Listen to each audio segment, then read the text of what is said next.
إن الحمد لله نحمده ونستعينه ونستغفره ونعوذ بالله من شرور أنفسنا وسيئات أعمالنا. من يهده الله فلا مضل له ومن يضلل فلا هادي له، وأشهد أن لا إله إلا الله وحده لا شريك له، وأشهد أن محمدا عبده ورسوله. أما بعد، قال الله تعالى في القرآن الكريم: بسم الله الرحمن الرحيم: ولا تقربوا الفواحش ما ظهر منها وما بطن. وقال الله تعالى في موضع آخر: قل إنما حرم ربي الفواحش ما ظهر منها وما بطن. وقال النبي صلى الله عليه وسلم: إذا لم تستحي فاصنع ما شئت. رب اشرح لي صدري ويسر لي أمري واحلل عقدة من لساني.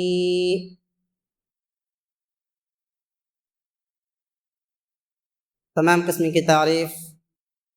توصیف، کبریائی اور بڑائی، حمد اور مجد اس اللہ رب العالمین کے لیے لائق و سزاوار ہے جو سارے جہان کا رب العالمین اور پالنہار ہے۔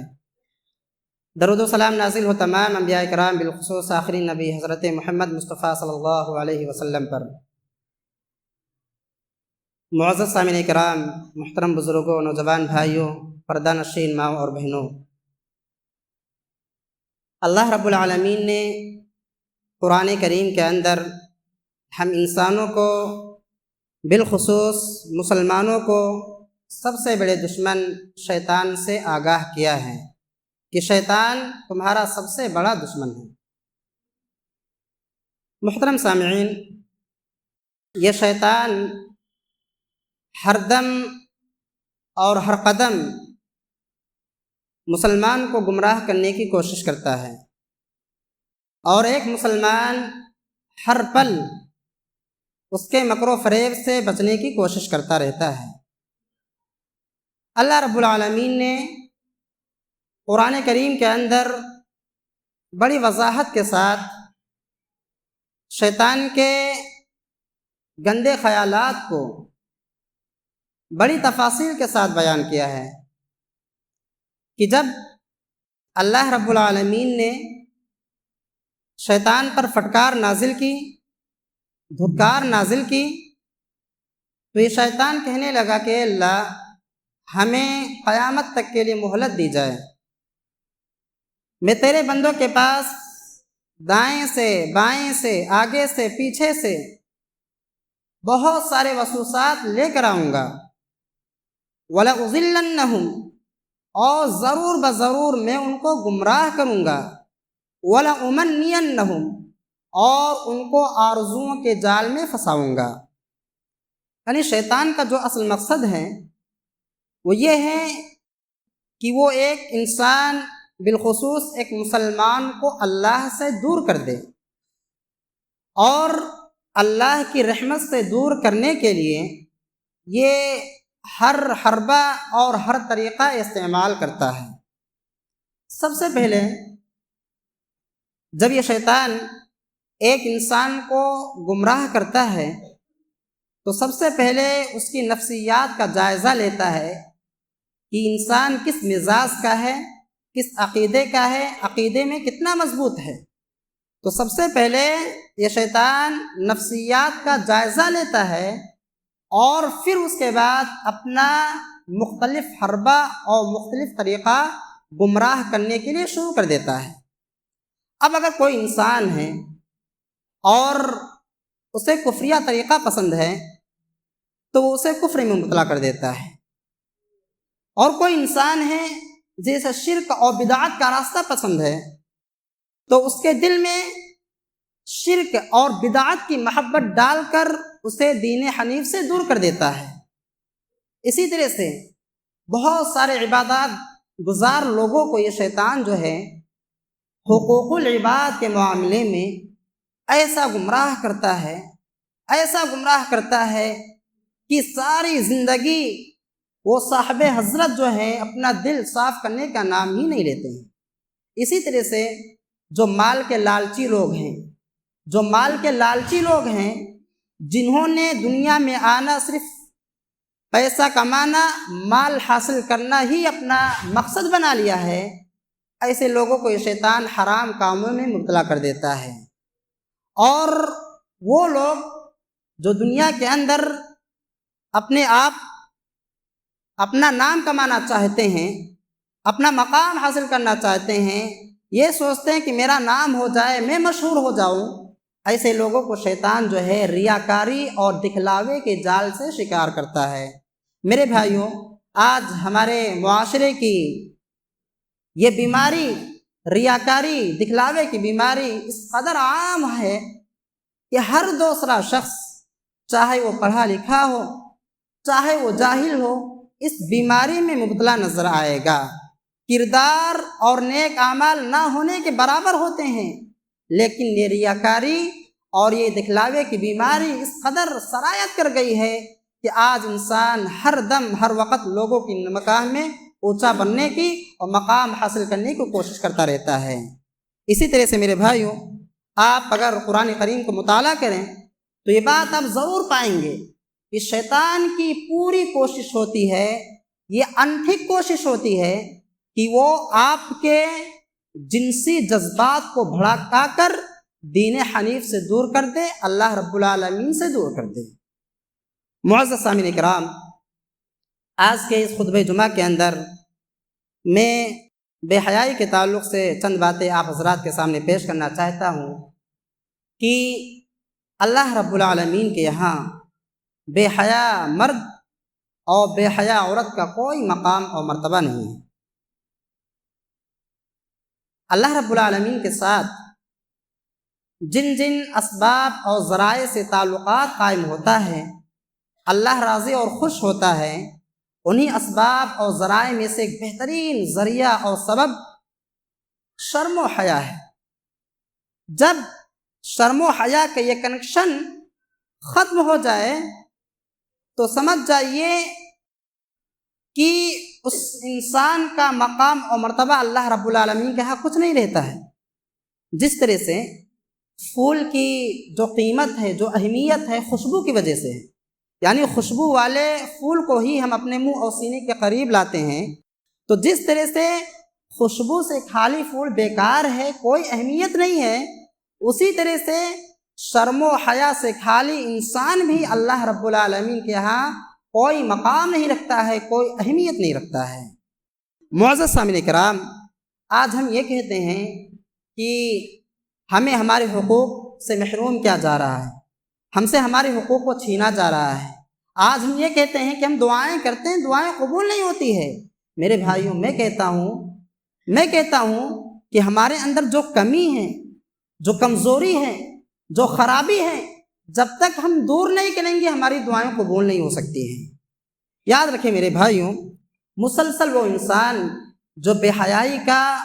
اور بے غیرتی کا ارتکاب کرتا ہے، نافرمانیوں اور سرکشوں میں، گناہوں میں ملوث رہتا ہے، بسا اوقات وہ انسان مسلمان ایمان سے ہاتھ دھو بیٹھتا ہے۔ خدا نخواستہ اسی بے حیائی کے عالم میں، اسی نافرمانی اور گناہ کے عالم میں اگر موت آ جائے تو پھر ایسے مسلمان کے لیے اللہ رب العالمین کے ہاں سوائے رسوا کن عذاب کا کچھ نہیں ہوگا۔ تو آئیے میرے بھائیوں، بنیادی طور پر ہم یہ جان لیتے ہیں بے حیا کون ہے، بے غیرت کون لوگ ہوتے ہیں۔ شاید کہ ہم نے یہ سمجھ رکھا ہو کہ بے حیا لوگ یہاں نہیں بلکہ کہیں اور رہتے ہیں، یا بے حیا ہم نہیں بلکہ کوئی اور دوسری مخلوق ہے۔ نہیں، ہر وہ شخص بے حیا ہے جو عورتوں سے ناجائز تعلقات رکھے، ان کے ساتھ تنہائی اختیار کر رکھے، بے حیا بازاری اور غیر محرم عورتوں سے ناجائز تعلقات رکھے، اپنی بیوی، بہو اور بیٹیوں کو ننگے سر کھلے منہ گھر سے باہر لائے، حیا سوز گانے، ڈرامے، فلمیں اور ویڈیوز دیکھیں، اپنی زبان کا غلط استعمال کرے، گندے مذاق کرے۔ تو ان جیسے کاموں میں سے کوئی شخص اگر کوئی کام کرتا ہے تو وہ شخص بے حیا اور بے غیرت ہے شریعت کی نظر میں۔ اور آج انسان اپنی انہی بے حیائیوں کی وجہ سے اللہ رب العالمین کے نزدیک جانور سے بھی زیادہ بدتر ہے۔ معزز سامعین کرام، آج کے اس موجودہ خطرناک حالات میں بڑے سے بڑے عبادت گزار کے گھرانے والے، بڑے سے بڑے دیندار کے گھرانے والے بڑی تیزی کے ساتھ بے حیائی کی طرف جا رہے ہیں۔ آج ہمارے نوجوان بچوں اور بچوں کی تنہائیاں پاک نہیں ہیں، اور اس سلسلے میں جو ہمارے نوجوان بچے اور بچیاں بے حیائیوں کی طرف جا رہے ہیں بڑی تیزی کے ساتھ، اس سلسلے میں جو سب سے بڑے مجرم ہیں وہ گھر کے ذمہ دار ہیں، گھر کے بڑے حضرات ہیں، سرپرست ہیں، اولیاء ہیں۔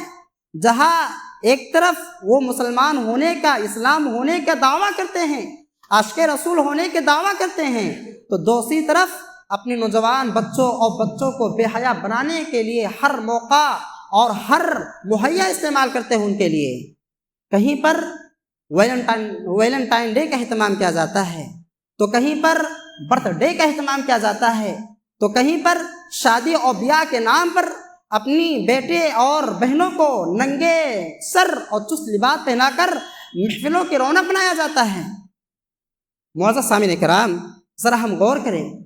کہ جو سب کچھ ہو رہا ہے یہ سب ہمارے اور آپ کی نظروں کے سامنے ہو رہا ہے، لیکن ہم خاموش ہیں۔ تو ہمارے نوجوان بچے اور بچیاں جو بے حیائی کی طرف تیزی سے بڑھتے جا رہے ہیں، اس سلسلے میں سب سے بڑے جو مجرم ہیں وہ ہم اور آپ خود ہیں، گھر کے بڑے حضرات ہیں۔ معزز سامعین کرام، اس وقت جو ہے مسلمانوں کے اندر بے حیائی، فحاشی اور بے غیرتی کا پھیلانے کا جو سب سے بڑا کردار ہے وہ کردار یہودی ادا کر رہے ہیں۔ اس وقت جو ہے پورا یورپ، پورا مغرب مسلمانوں کو بے حیا بنانے کے لیے، مسلمانوں کو بے غیرت بنانے کے لیے، مسلمانوں کو بیوقوف بنانے کے لیے سرتوڑ کوشش کر رہے ہیں، اور کافی حد تک کامیاب بھی نظر آ رہے ہیں۔ ذرا غور کریں میرے نوجوانوں، وہ بھی ایک دور تھا، وہ بھی ایک زمانہ تھا، وہ بھی ایک وقت تھا جب یہی قوم کے نوجوان ہوتے تھے، قوم کے سردار، قوم کے رہبر، رہنما اور امام ہوتے تھے، یہی قوم کے نوجوان ہوتے تھے جو قوم کی رہنمائی، سربراہی اور سرداری کیا کرتے تھے، یہی قوم کے نوجوان ہوتے تھے جو تہجد گزار اور عبادت گزار، توحید پرست ہوا کرتے تھے، یہی قوم کے نوجوان ہوتے تھے جو دین کی سربلندی کے لیے ہر وقت، ہر لمحہ قربانی دینے کے لیے اپنے آپ کو تیار رکھتے تھے۔ لیکن آج ہمارے نوجوانوں کے اندر وہ عزیمت، وہ استقامت، وہ حوصلہ اور صبر جیسی اعلیٰ صفات بالکل نظر نہیں آتی ہے۔ امانت، دیانت، فرض شناسی، وفا شعاری اور دین کے لیے مر مٹنے کا جذبہ اندر ہی سے ختم کر دیا گیا ہے۔ نظر کی عفت، خیال کی بلندی، ذوق کی لطافت اور نہ جانے اعلیٰ صفات سے بالکل آج ہمارے نوجوان خالی نظر آ رہے ہیں۔ بڑے افسوس کی بات یہ ہے کہ یہودیوں کی نقالی نے اور غیروں کی فیشن نے آج ہمارے قوم کے نوجوانوں کو اس قدر تباہ و برباد کر دیا ہے کہ آج ہمارے قوم کے نوجوان بے ایمان، بدکار، رشوت خور، شہوت خور اور دہشت گرد کے نام سے جانے اور پہچانے جاتے ہیں۔ میرے بھائیوں، آج کے اس موجودہ حالات میں اپنے آپ کو اور اپنی اولاد کو اخلاق کے زیور سے مزین کرنے والا شخص، اخلاق کی تعلیم دینے والا شخص اللہ رب العالمین کا بہت بڑا والی اور بہت بڑا مقرب ہے۔ دیکھیے، غریب ہونا اور بے اولاد ہونا، بیمار ہونا یا پھر کسی اور دنیاوی پریشانیوں میں مبتلا ہونا کوئی عیب کی بات نہیں ہے، کوئی پریشانی کی بات نہیں ہے، لیکن پریشانی اور دقت کی بات یہ ہے کہ مسلمان ہو لیکن ساتھ ساتھ بے غیرت ہو۔ پریشانی اور ذلت کی بات یہ ہے کہ مسلمان ہو لیکن ساتھ ساتھ دیوس ہو۔ آئیے میرے بھائیوں، بڑے اختصار کے ساتھ بے حیا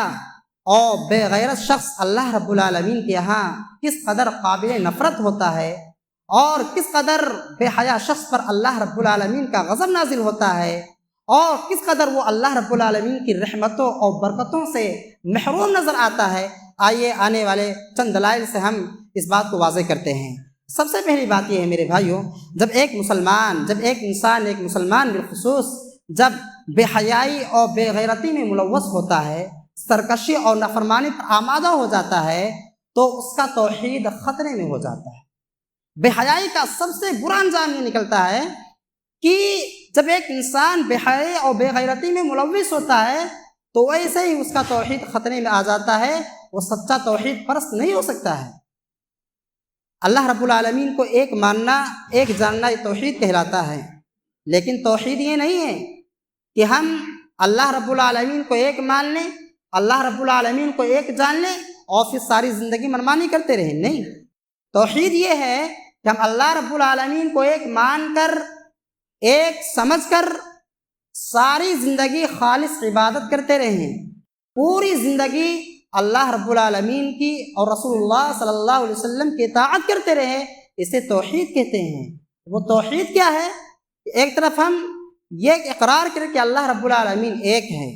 ہم یہ مان لیں کہ اللہ رب العالمین ایک ہے، اللہ کے علاوہ کوئی معبود برحق نہیں ہے۔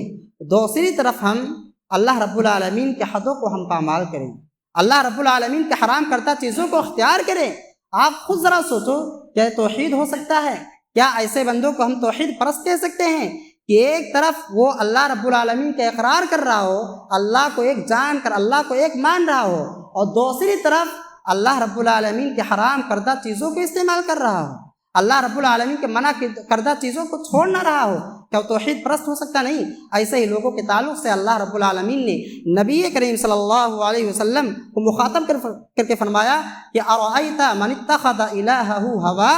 کہ اے نبی، کہ آپ نے اسے نہیں دیکھا جنہوں نے اپنی خواہشات کو اپنا معبود بنا لیا ہو۔ سوچئے ذرا میرے بھائیوں، ایک طرف ہم حرام کردہ چیزوں کو اختیار کریں، اللہ رب العالمین کے منع کردہ چیزوں کو ہم کرتے رہیں، باز نہ آئے،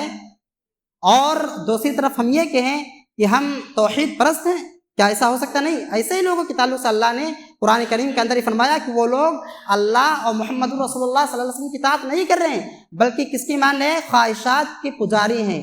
منمانی کر رہے، خواہشات کی پوجا کر رہے۔ ارأیت من اتخذ الہہ ہوا، کیا آپ نے نہیں دیکھا اس نے اپنی خواہشات کو اپنا معبود بنا لیا ہے، یعنی من میں جو آ رہا وہ کر رہے ہیں، یہ نہیں دیکھ رہے ہیں کہ اللہ رب العالمین کا کیا حکم ہے، اللہ رب العالمین کا کیا فرمان ہے، نبی کریم صلی اللہ علیہ وسلم کا کیا حکم ہے، یہ نہیں دیکھ رہے ہیں۔ تو میرے بھائیوں، بے حیائی اور بے غیرتی کا جو سب سے بڑا برا انجام نکلتا وہ یہ ہوتا ہے کہ انسان کا توحید خطرے میں ہو جاتا ہے، وہ سچا توحید پرست نہیں ہو سکتا ہے۔ اور دوسرا جو برا انجام بے حیائی کا نکلتا وہ یہ ہے کہ وہ شخص کبھی بھی سچا مومن نہیں ہو سکتا ہے۔ آج ہمارے یہاں جو ہے وہ شخص جو بظاہر نماز کا پابند ہوتا ہے، ذکر و اذکار میں مشغول رہتا ہے، ہم انسان اس بندے کو حقیقی مومن سمجھنے لگتے ہیں۔ نہیں، دیکھیں میرے بھائیوں، وہ بھی ایک دور تھا جب یہ منافقین ہوتے تھے، اور یہ منافقین صف اول کے پابند ہوتے تھے، ہم سے زیادہ نمازوں کے اہتمام بظاہر کرتے تھے، لیکن بظاہر نماز کے اہتمام کرنے کے باوجود بھی اللہ رب العالمین نے کیا فرمایا کہ ان المنافقین فی الدرک الاسفل من النار، کہ یقیناً منافقین جہنم کے سب سے نچلے گڑھے میں ہوں گے۔ تو میرے بھائیوں، بظاہر نماز کا کوئی شخص اگر پابند ہو اور تنہائیوں میں اللہ کی حرمتوں کو پامال کر رہا ہو، اللہ کے حدوں کو پامال کر رہا ہو، تو وہ بندہ سچا مومن نہیں ہو سکتا ہے۔ اللہ کے نبی کریم صلی اللہ علیہ وسلم نے فرمایا کہ لا یؤمن احدکم حتی یکون ہواہ تبعا لما جئت بہ، کہ تم میں سے کوئی بھی شخص اس وقت تک مومن ہو ہی نہیں سکتا جب تک کہ وہ اپنی خواہشات کو میری لائی ہوئی شریعت کے تابع نہ کر دے۔ اب آپ خود اندازہ لگائیے، ایک مسلمان ہے دعویٰ تو اسلام کا کر رہا ہے، لیکن دوسری طرف جھوٹ کا سہارا لے رہا ہے۔ مسلمان ہیں لیکن دھوکہ دے کر سامان کو بیچ رہے ہیں۔ مسلمان ہیں، دوسری طرف جھوٹی گواہی بھی دے رہے ہیں۔ کیا ایسا سچا مومن ہو سکتا ہے؟ یقیناً نہیں ہو سکتا ہے۔ اسی چیز کو اللہ کے نبی کریم صلی اللہ علیہ وسلم نے آسان جملوں میں فرمایا کہ الحیا والایمان قرنا جمیعا فاذا رفع احدهما رفع الاخر، کہ ایمان اور حیا دونوں اکٹھی ملی ہوئی ہیں، حیا اور ایمان دونوں ایک ساتھ ہے، ان میں سے جب ایک ختم ہو جائے گا تو دوسرا خود بخود وہاں سے رخصت ہو جائے گا۔ یعنی جہاں ایمان ہوگا وہاں حیا بھی ہوگی، اور جہاں سے حیا ختم ہو جائے تو وہاں سے ایمان بھی ختم ہو جاتا ہے۔ میرے بھائیو، ہم اور آپ اس حدیث کے پیش نظر اپنے ایمان کا جائزہ لیں کہ ہمارے اندر ایمان کس قدر مضبوط ہے۔ یاد رکھیں میرے بھائیو، شرم و حیا کا غلبہ جو نظر آئے وہی غلبہ وہی جذبہ ہماری قوت اور ایمان کی مضبوطی کی دلیل ہے۔ تیسری بات یہ ہے میرے بھائیوں بے حیائی کے تعلق سے کہ ایک انسان جب بے حیائیوں میں سرکشیوں میں مبتلا ہو جاتا ہے، اور جہاں وہ بے حیا انسان شرک اور بدعت جیسے بڑے گناہوں میں ملوث ہوتا ہے، وہیں پر وہ انسان بڑے سے بڑے گناہ کرنے پر اس قدر بہادر ہو جاتا ہے، اس کا دل اتنا سخت ہو جاتا ہے کہ بڑے سے بڑے گناہ کرنے پر اسے کوئی شرم ہی محسوس نہیں ہوتی ہے، اسے اللہ کا خوف ہی یاد نہیں آتا ہے۔ کہتے ہیں کہ جب انسان کے اندر شرم و حیا نکل جاتی ہے تو اس کے پلے دین نام کی کوئی چیز باقی نہیں رہتی ہے۔ پھر تو میرے بھائیوں اس کو یوں سمجھ لیجئے کہ انسان اور گناہ کے درمیان شرم و حیا ایک بند ہے، ایک مضبوط بند شرم و حیا ہے انسان اور گناہ کے درمیان۔ جب یہ مضبوط بند یعنی شرم و حیا انسان کے اندر سے نکل جاتا ہے تو انسان ہر گناہوں میں ملوث ہو جاتا ہے۔ اس چیز کا مشاہدہ آپ معاشرے کے اندر کر سکتے ہیں کہ جو بے حیا لوگ ہوتے ہیں، بے غیرت لوگ ہوتے ہیں، وہ ہر عیب اور ہر گناہ میں ملوث نظر آئیں گے، اور پھر بے حیائی کے بعد ان کا اٹھنے والا ہر قدم حرام اور ظلم کی طرف ہوتا ہے۔ اسی چیز کی طرف اللہ کے نبی کریم صلی اللہ علیہ وسلم نے 1450 سال پہلے فرمایا کہ اذا لم تستحی فاصنع ما شئت، کہ جب تمہارے اندر شرم و حیا نہ رہے، جب تمہارے اندر حیا نہ رہے، اذا لم تستحی فاصنع ما شئت، تو پھر تمہارے اندر تمہارا دل جو چاہے وہ کرو۔ میرے بھائیو ذرا ہم غور کریں، کیا فرمایا اللہ کے نبی کہ جب تمہارے اندر شرم و حیا نہ رہے تو تمہارا دل جو چاہے وہ کرو، کوئی روکنے والا نہیں ہے آپ کو۔ اسی طرح سے بے غیرتی اور بے حیائی کے تعلق سے چوتھی بات یہ ہے کہ جب ایک انسان بے حیائیوں میں گناہوں میں ملوث ہو جاتا ہے تو پھر تباہی اور بربادی اسے اپنا لقمہ بنا لیتی ہے۔ یاد رکھیں میرے بھائیوں کہ شرم و حیا کی وجہ سے اللہ رب العالمین جو ہے بڑے سے بڑے مشکل معاملات کو آسان بنا دیتا ہے۔ بگڑے سے بگڑے معاملات کو اللہ رب العالمین شرم و حیا کی وجہ سے سلجھا دیتا ہے۔ ایک طرح سے اللہ رب العالمین نے شرم و حیا کے اندر ایک خاص قسم کا بھرم، خیر اور برکت رکھی ہے، جبکہ بے حیائی، بے غیرتی، سرکشی گناہ وہ بیماریاں ہیں کہ جس معاشرے کے اندر، جس خاندان کے اندر، جس گھرانے کے اندر یہ بے حیائی عام ہوتی ہے، اس گھرانے کے لوگ طرح طرح کے الجھنوں کے شکار ہوتے ہیں، پریشانیوں اور مصیبتوں میں گرفتار ہوتے ہیں۔ اسی حقیقت کی طرف اللہ کے نبی کریم صلی اللہ علیہ وسلم نے فرمایا کہ ما کان الفحش فی شیء الا شانہ وما کان الحیاء فی شیء الا زانہ، کہ بے حیائی، بے غیرتی جس چیز کے اندر ہوتی ہے وہ اسے عیب والی بنا دیتی ہے، اسے خراب کر دیتی ہے۔ جس چیز کے اندر، جہاں پر بھی جس کام کے اندر بے حیائی ہوتی ہے وہ بے حیائی اس چیز کو خراب کر ڈالتی ہے۔ وما کان الحیاء فی شیء الا زانہ، اور شرم و حیا جس چیز کے اندر ہوتا ہے وہ اسے خوبصورت بنا دیتا ہے، وہ اسے اچھا بنا دیتا ہے۔ میرے بھائیوں اس حدیث کی عملی تصویر ہم اور آپ اپنی نگاہوں سے، اپنی آنکھوں سے دیکھتے رہتے ہیں کہ جس گھرانے کے اندر، جس معاشرے کے اندر شرم و حیا والی چال ہوتی ہے، شرم و حیا والے چال چلن ہوتے ہیں، پردے ہوتے ہیں، اللہ رب العالمین ان کے لیے آسانیاں پیدا فرما دیتا ہے، اللہ رب العالمین انہیں خوشحالیاں عطا کرتا ہے، اللہ انہیں دلی چین اور سکون عطا فرما دیتا ہے۔ لیکن جو بے غیرتی اور بے حیائی کے کام کرتے ہیں ان کی خوشیاں بھی غموں میں تبدیل ہو جاتی ہے، اور بظاہر محسوس ہونے والی عزتیں ذلت و رسوائیوں میں تبدیل ہو جاتی ہے۔ ہم روزانہ ہم اور آپ اخبارات میں پڑھتے رہتے ہیں اور واقعات سنتے رہتے ہیں کہ فلاں شادی کے موقع پر آتش بازی کرتے ہوئے اور فائرنگ کرتے ہوئے، شراب نوشی کرتے ہوئے اتنے لوگ ہلاک و تباہ و برباد ہو گئے۔ فلاں خوشی کے موقع پر پولیس نے اتنے لوگوں کو چھاپا مار کر گرفتار کر لیا ہے۔ میرے بھائیو یہ کیا ہے؟ یہ بے حیائی کا عملی تصویر ہے جو ہم اور آپ اس دنیا کے اندر دیکھ رہے ہیں۔ اور پھر یہ جو بے حیا لوگ ہوتے ہیں دنیا کے اندر جو نیک صالح متقی لوگ ہوتے ہیں، ان لوگوں کی نگاہ میں بے حیا اور بے غیرت لوگوں کو عزت اور کوئی اہمیت نہیں ہوتی ہے۔ اور اس سے بڑھ کر ذلت اور رسوائی کیا ہو سکتی ہے کہ جو بے حیا لوگ ہوتے ہیں دنیا کے اندر بھی وہ ذلیل ہوتے ہیں، اللہ کے غضب کے مستحق ہوتے ہیں، اللہ کی مار پڑتی ہے، اور مرنے کے بعد کوئی بھی شخص ان کے حق میں دعائیہ کلمہ کہنے کے لیے تیار نہیں ہوتا ہے۔ تو میرے بھائیوں، بے حیائی وہ بیماری ہے کہ جب انسان بے حیائیوں میں، گناہوں میں، سرکشوں میں لت پت ہو جاتا ہے تو تباہی اور بربادی اس کا مقدر بن جاتی ہے۔ ایک آخری بات بے حیائی کے تعلق سے یہ ہے میرے بھائیوں کہ جب ایک انسان بے حیائی میں مبتلا ہوتا ہے تو ہلاک، تباہ و برباد کرنے والی بیماریاں اسے آ لیتی ہے، پکڑ لیتی ہے۔ ہم اور آپ لوگ یہ سمجھتے ہیں کہ اگر کوئی انسان کھانے اور پینے کی چیزوں میں احتیاط نہ کرے تو اسے بیماری آ لیتی ہے۔ یقیناً اگر انسان لمٹ سے زیادہ کھا لے تو لمٹ سے زیادہ کھانا بیماری کا شکل اختیار کر لیتی ہے، اور اگر انسان کھانے پینے کی چیزوں میں الٹا سیدھا چیز کھا لے تو بیماری کا سبب بن جاتی ہے۔ یہ اپنے جگہ پر برحق ہے، اچھی بات ہے، درست بات ہے، لیکن قرآن و حدیث کے بے شمار دلائل ہمیں اور آپ کو بتلاتے ہیں کہ جس قوم کے اندر بے حیائی کھلم کھلا ہونے لگتی ہے، گناہ بالکل عام ہو جاتے ہیں، اس قوم، اس گھرانے، اس سوسائٹی میں